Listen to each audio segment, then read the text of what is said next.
Chapter 21 of Turin Turambar. This tale is definitely the most tragic story in the book.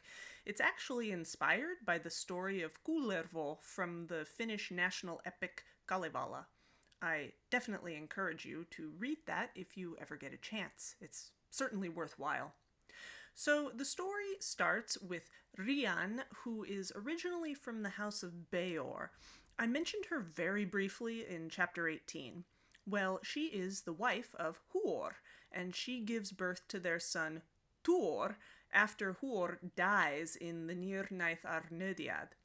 She leaves her son with the Sindar, who foster him, because she goes up to the Hill of the Slain, lies down on it, and dies of grief. So, right off the bat, this story starts with tragedy. And meanwhile, Rian's cousin Morwen is the wife of Hurin. They have two children, a son called Turin and a daughter who actually dies very young from a plague. Morwen becomes pregnant again right before the Nirnaith, and Turin is 8 years old during that time. After the battle, Morwen sends him to live in Doriath because she is afraid that the Easterlings, who have now overrun Heathlum, will make him into a slave. So after Turin leaves, Morwen gives birth to a girl called Nienor. Thingol receives Turin gladly, and he even fosters him and treats him as his own son. And he sends messages to Morwen back in Dor-lómin, telling her to come live in the safety of Doriath. But she refuses to leave her land and the house that she lived in with Hurin. But she does send the dragon helm of Dor-lómin, which is a magnificent helmet originally made by a dwarf. It had made its way into the hands of Fingon, who gave it to Hador when his people first arrived in Dor-lómin. So it's now an heirloom that is passed on to Turin. And Turin grows up in Doriath, among the elves, becoming fair and strong, but marked with sorrow. But once messages stop coming and going between Doriath and Dor-lómin, Turin starts to worry about his mother and sister. So he takes the dragon helm and goes north to the marches, or the border of Doriath, where, along with Beleg, he does battle and fights with the servants of Morgoth. And after 3 years of doing that, he comes back to Menegroth. He's about 20 years old at this point. And, after being out in the wild for so long, he's looking a little scruffy. Well, there's this elf called Saeros, who never took too kindly to the way that Thingol held Turin in such high regard. So, one day at a meal, Saeros insults Turin's people, and in response, Turin throws a cup at him. Kind of very embarrassing. And then the next day, Saeros tries to attack Turin when he's on his way back to the marches. Well, Turin fights him, and then sends him off naked, running through the forest. But Saeros is afraid that Turin is actually going to kill him, so he jumps off a cliff into a river and dies. It was just one big accident. There are witnesses to this, including Mablung, who tells Turin to go ask Thingol for pardon. But Turin thinks that he's a criminal now, and he's afraid of being imprisoned and punished. So instead, he runs away west of Doriath, where he joins a group of outlaws. Now, these guys will attack anyone, man, elf, orc, whatever. So Turin is in a very bad way right now. And meanwhile, Beleg comes down to Menegroth, and Thingol tells him, "Look, Turin is like my son. He was obviously wronged, and I fully pardon him." And Beleg says, "Well, I'll go find him and bring him back, because he's my friend, and I love him too." So Beleg sets out across the land in search of Turin, who eventually becomes the outlaw group's captain. About 1 year passes by since Turin left Doriath, and one night Beleg finds the outlaws' camp. Turin is out and about at the moment, so the outlaws seize Beleg and hold him captive. But when Turin returns, he lets him go, and he feels great remorse for living such a pointless life with this band of thieves and outlaws. So from then on, he swears only to fight the servants of Morgoth. and Beleg tells him that he has Thingol's pardon, and that he's needed back on the marches of Doriath because the orcs are just having a field day up there. But Turin is too proud to accept the pardon, and instead he tries to get Beleg to stay with him. But Beleg refuses, instead saying that he will return to the marches to continue fighting. He tells Turin he can find him in the land of Dimbar, and Turin tells him that he can find him on the hill of Amun Rúd. So Beleg first goes to Thingol and tells him all about what Turin has been up to. Then he asks the king if he can have permission to go and watch over Turin and help him out. Thingol gives his permission, and as a reward of gratitude, he allows Beleg to choose any gift. So Beleg chooses an incredibly strong sword called Anglachel, which was originally made by Eöl. Remember that nasty guy? Well, back in the day, when Eöl wanted to live in Nan Elmoth, he gave the sword to Thingol as a sort of fee for being allowed to live there.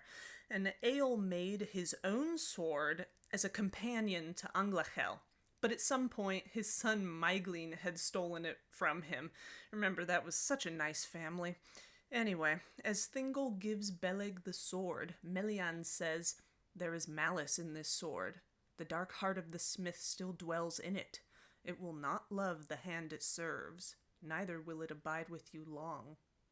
But Beleg takes it anyway, and then Melian gives him lembas, that elvish waybread that Galadriel gave the Fellowship when they left Lothlorien. Yeah, that's Melian's secret recipe.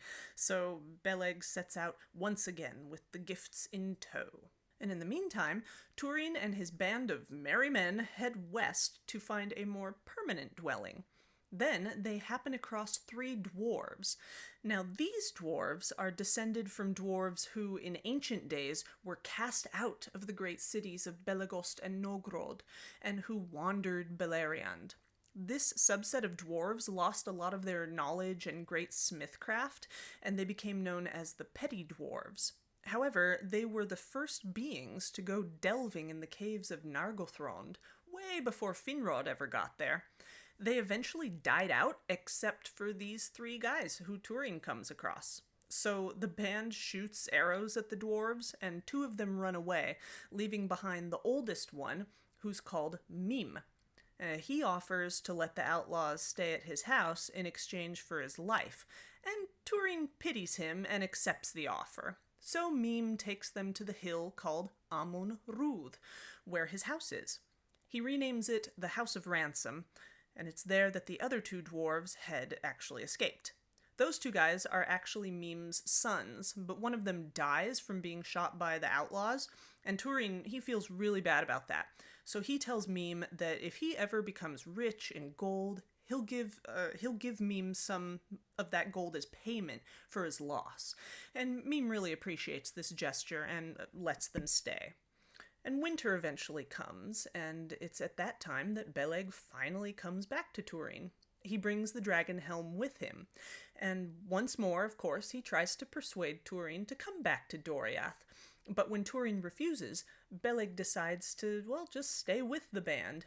He then gives the men the lembas, and he also tends to the sick and heals them. But Mim, however, he's not too happy about this because the Petty-dwarves really never liked the elves. Whatever. During this time, Morgoth's servants are going all over the place and just running amok, but tales spread among them about the fearsome helm and bow, meaning Turin and Beleg. Now, they viciously fight the orcs and other servants of Morgoth, and tales of their famous deeds spread so far that even Gondolin people know about them. But eventually, Morgoth finds out too, and he's happy because after hearing about the dragon helmet, he knows Turin is Hurin's son. He understands who owns that helmet, and before long, Amun Rúd is just surrounded by spies. And in fact, one day, when Mim and his remaining son are out and about, they're taken captive by orcs. Mim offers to show them to his house if only they promise not to kill Turin. The orcs promise, but they're lying because they're orcs. Once the orcs get to Amon-Rûth, they kill a bunch of the outlaws and take Turin captive. They also wound Beleg, and when Mim sees that Beleg is hurt, he tries to kill him. But Beleg fights back, and as Mim runs away, Beleg yells, "The vengeance of the House of Hador will find you yet." Then Beleg manages to heal himself, and he realizes that Turin has been taken to Angband. So he follows the orc trail up through the pass and into Taur Nufuin, and before he catches up to them, he comes across Gwyndor. Hey, remember that guy? He led that crazy charge into Angband during the Nirnaeth. Well, he managed to escape slavery in Angband, and he's really just a shadow of his former self at this point, and he tells Beleg not to follow the orcs. But Beleg is determined not to abandon Turin. So, the two of them follow the orc band all the way to Anfauglith, where the orcs set up camp one evening. Beleg and Gwyndor sneak up, Beleg shoots the guards, and they then enter the camp to find Turin bound to a tree and pretty senseless. He's definitely been tortured along the way. They cut him from the tree and carry him a little ways away, but just as Beleg is cutting the chains off with the sword Anglachel, he accidentally cuts Turin's foot. Turin suddenly wakes up in a fit of rage and fear, and just without thinking, he's completely mad. He jumps up, grapples a bit with Beleg, takes the sword, and stabs him, thinking it's an orc come to torture him again. And just then, a flash of lightning shows Turin that he in fact just killed his best friend. He is speechless and completely distraught. He just has this look of horror on his face, and he sits there in shock, not crying or moving or doing anything. And he stays there like that all night. And the next day, the orcs return to Morgoth empty-handed. And Gwyndor and Turin bury Beleg, but Gwyndor takes the sword with them, as well as some leftover lembas. Thus ended Beleg's strongbow, truest of friends, greatest in skill of all that harbored in the woods of Beleriand in the elder days, at the hand of him whom he most loved. And that grief was graven on the face of Turin, and never faded. So this is just so tragic and so sad. And Gwyndor leads Turin away, all the way to the pool of Ivrin. And this whole time, Turin has pretty much been catatonic. So Gwyndor says, look, snap out of it. Drink some water, because Ulmo has kept it clean and undefiled. It'll help you recover. So once Turin drinks from the pool, he starts weeping uncontrollably, which is actually a good thing, because now he's dealing with what just happened. They then head out and finally go to Nargothrond, because remember, that's where Gwyndor was originally from. And when they get there, Turin tells Gwyndor not to use his real name, but instead just call him by the name Bloodstained, son of ill fate. And the elves of Nargothrond hardly recognize Gwyndor, because he looks so old now, from all that time in Angband. And once upon a time, Finduilas, daughter of Orodreth, was in love with Gwyndor. She recognizes him, despite his changed appearance. And after a while, Turin gains great favor with Orodreth, and everyone else in the realm likes him too. They call him Adanethel, or Elfman, because he looks so much like one of the Noldor, and he has the same speech and bearing of a mighty lord of Doriath. He's about 26 years old at this point. His sword Anglachel is reforged and renamed Gurthang, and he gains a great reputation for his skill and prowess in warfare, guarding the borders of the realm.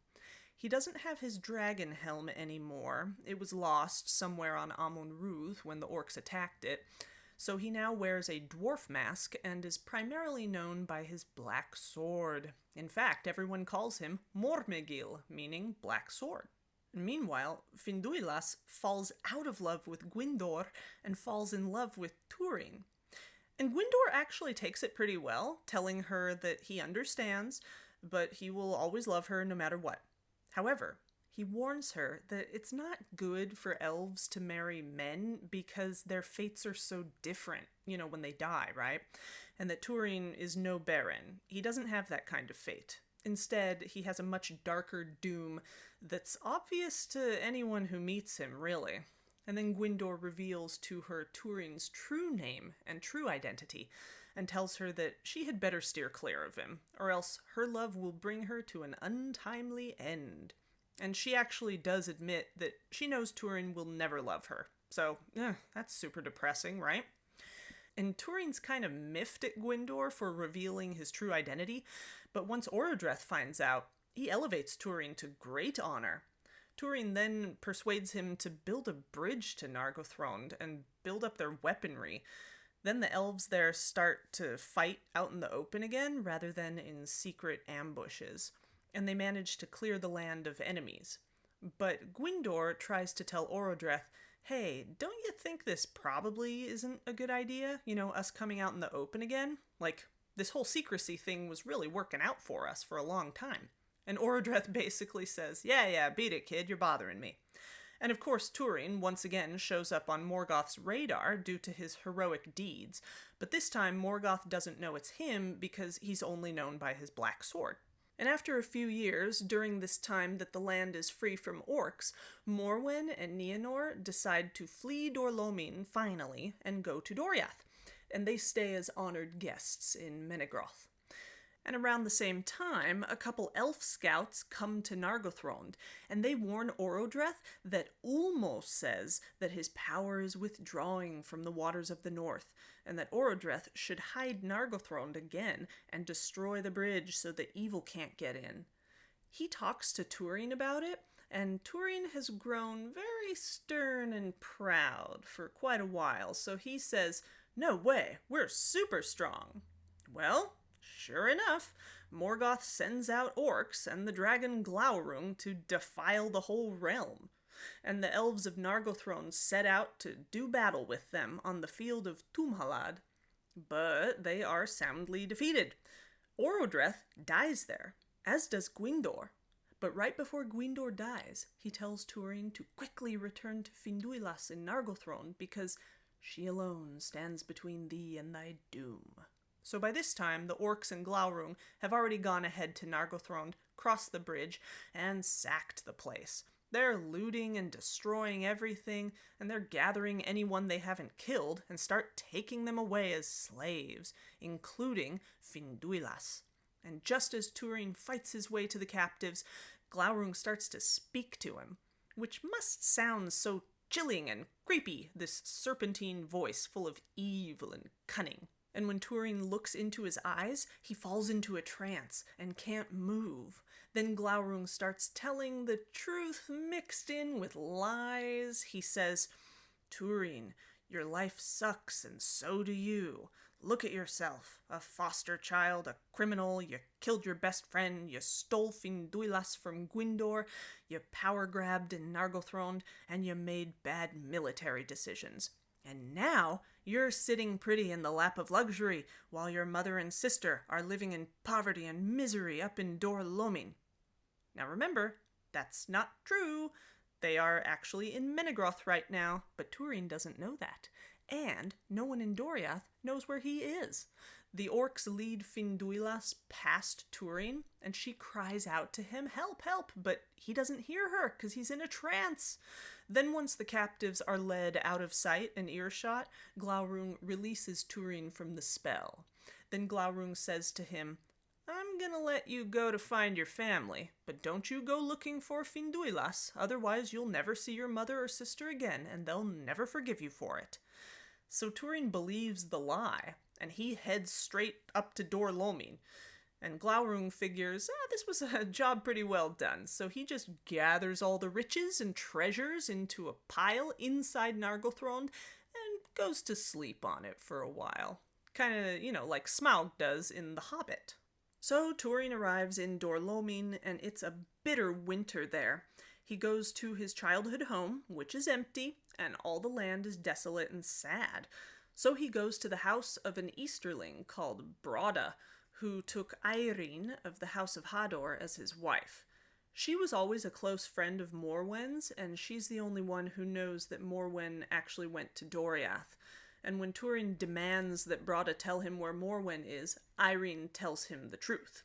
Well, Turin realizes that Glaurung lied to him, and in a blind rage, he just kills Brada along with other Easterlings in the hall.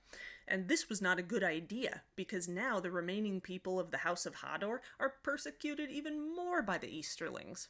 And Turin leaves and heads back south. But he decides that he won't go directly to Doriath because he always seems to leave destruction in his wake. Instead, he tries to find Finduilas. He comes across some men of Brethil and tells them what he's up to, and they tell him that they saw her and all the captives get slain by the orcs. So they lead him to her burial mound, and he just falls upon it in utter grief. He's inconsolable. And the leader of the group recognizes Turin's black sword, so he is able to guess Turin's true identity. So they invite him to come live with them in Brethil. And they take him to the leader of the people of Brethil, and this is a guy called Brandir. He is not a warlord, far from it. He's much more skilled in healing than fighting, and besides that, he has a malformed leg that restricts much of his movement. He feels a sense of foreboding when Turin arrives, but he also feels kind of sorry for him, so he lets him stay. And as time passes, Turin thinks that he'll be able to escape his dark fate by living in secrecy in Brethil. And, life's all right. He gives himself the name Turambar, Master of Fate, and he keeps a generally low profile by simply helping to guard the crossings of Teiglin and the grave of Finduilas. No conspicuous combat, and no using his black sword, because, remember, he can be identified by it now. And meanwhile, some escapees from the sack of Nargothrond manage to get to Doriath, and they tell Thingol about the destruction, and also that that's where Turin was living. Morwen is completely distraught when she hears this, and she rides out immediately to go find him. And Thingol sends Mablung and a group of elves to go after her and protect her. Nienor is supposed to stay behind, but she disguises herself as an elf and sneaks out with the group. They eventually catch up to Morwen, and she refuses to return to Menegroth. Then Nienor reveals herself and also refuses to leave, so this group makes its way close by to Nargothrond, and of course, despite their secrecy, Glaurung knows exactly where they are. So, with his fire, he creates a foggy vapor over the river, and when that cloud washes over everyone, it's total chaos. Horses run away, Morwen gets lost, no one can see anything, and Nienor is thrown from her horse, and in order to get out of the vapor, she climbs up a hill. But that's where Glaurung is, ready and waiting. And by accident, she looks into his eyes. He figures out who she is, and he casts a spell of great amnesia on her, so she doesn't know her own name, who she is, or why she's there. He also makes her temporarily blind and deaf. Then he just leaves her there and goes back to Nargothrond. Mablung eventually finds her along with 3 remaining elves, and they all begin to make their way back to Doriath with her. But right before they get there, they're suddenly attacked by orcs, and Nienor finally regains her hearing and vision, and, she gets so freaked out at the sight of orcs that she just starts running as they chase her. And even though the elves kill the orcs, they can't catch up to her, because she's just going nuts, ripping off her clothes and running naked through the woods. So Mablung and the group go back to Menegroth and tell Thingol what happened. And Nienor finally stops running, goes to sleep, and when she wakes up, everything around her is just new and interesting. She doesn't know how to find food or the names of any plants and animals, so she eventually just kind of wanders through the woods, eventually getting to Brethil right as a thunderstorm starts. And she's really afraid of the noise, she doesn't know what it is, and so she just falls down onto what happens to be the grave of Finduilas. And this is where Turin finds her. Now remember, he has no idea who this crazy lady is, because he's never actually seen her in person before. So he doesn't know this is his sister. He just feels sorry for her, because for all intents and purposes, this is a stranger. He and the other men take her in, give her food, and she's comforted by his presence, though she doesn't really know why. She cries out of frustration when he asks her who she is and where she came from. So he calls her Niniel, meaning Tear Maiden. And that's actually the first word that she manages to say out loud since Glaurung cast the spell on her. So the people of Brethiel take care of her, teach her how to speak again, and after a while she is able to talk, but she doesn't remember anything from before Turin found her. The leader, Brandir, heals her, and he also falls in love with her, but she is completely in love with Turin. Turin eventually asks her to marry him, but Brandir warns her not to.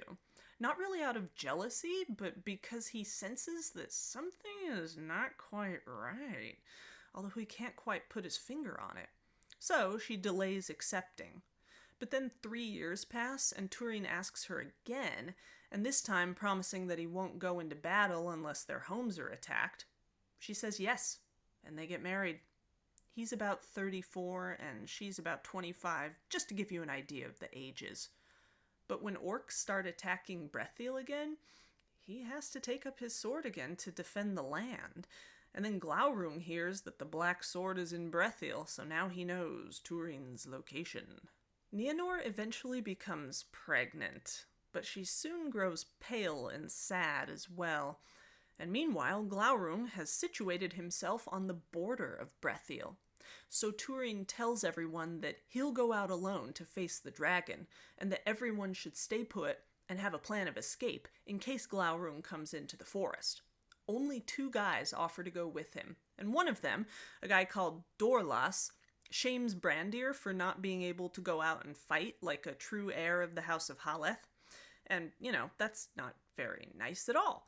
But after Turin and his companions leave, Nienor grows fearful and sets out after them along with a great company of people. And Brandir tries to dissuade them all, but no one's listening to him anymore. So in anger, he just renounces his lordship, curses everyone, grabs a sword, and sets out after Nienor as well, although he does fall behind because of his bad leg. So at night, Turin arrives at a place on the river Teiglin called Kabed en Aras, which is a steep, narrow gorge where the river runs deep. He and his 2 companions, Dorlas and Hunthor, plan to go down the cliff, cross the river, and come up the other side to make a surprise attack on the sleeping dragon. Well, Dorlas chickens out and stays on the other side, and as Turin and Hunthor pass over the river, Glaurung wakes up just to take a little drink from the river. Then he knocks over a rock, and that hits Hunthor and kills him. So now it's just Turin who is left to climb up the other side of the cliff. And then Glaurung, he falls back asleep, so Turin sneaks up on him and stabs him to the hilt, sending the dragon just screaming across the chasm, breathing fire and agony until he finally lies still, pretty much looking like he's dead. And Turin wants to recover his sword, which is still stuck in Glaurung's belly, so he crosses back over the river and approaches him.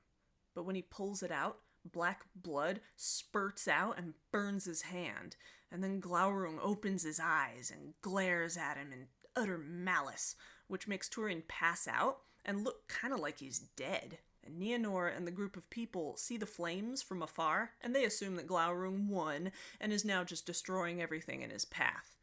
Brandir finally reaches them, and also seeing the flames, figures, hey, Turin's dead. Maybe now Nienor will love me. So he tries to get her to secretly come away with him, but instead she runs towards Kabed and Aras, where Turin and Glaurung are.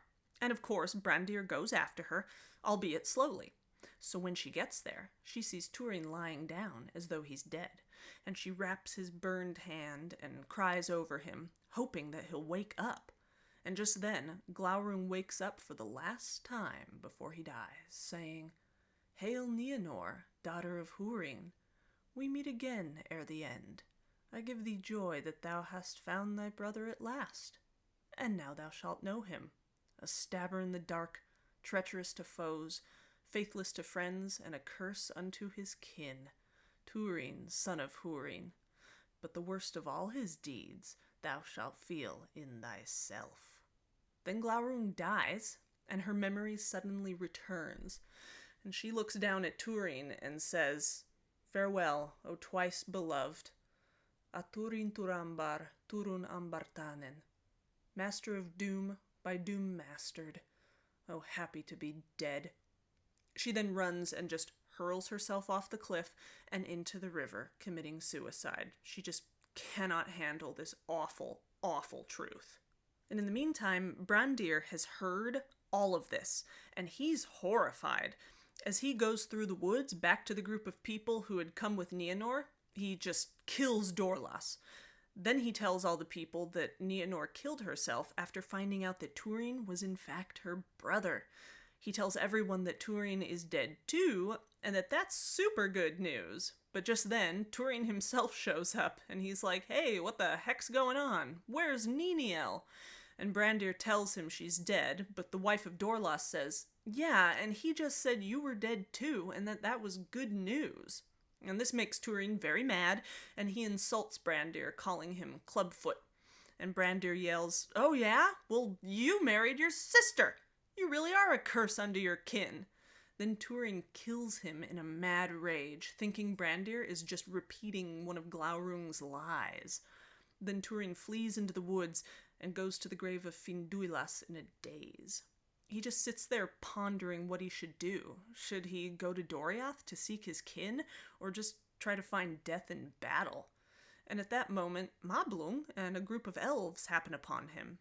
Turin asks about his kin, and Mablung sadly replies that no one knows where Morwen is. Then he tells Turin all about how Glaurung scattered everyone and put a spell on Nienor, and Turin realizes Brandir was right, and he just killed him unjustly.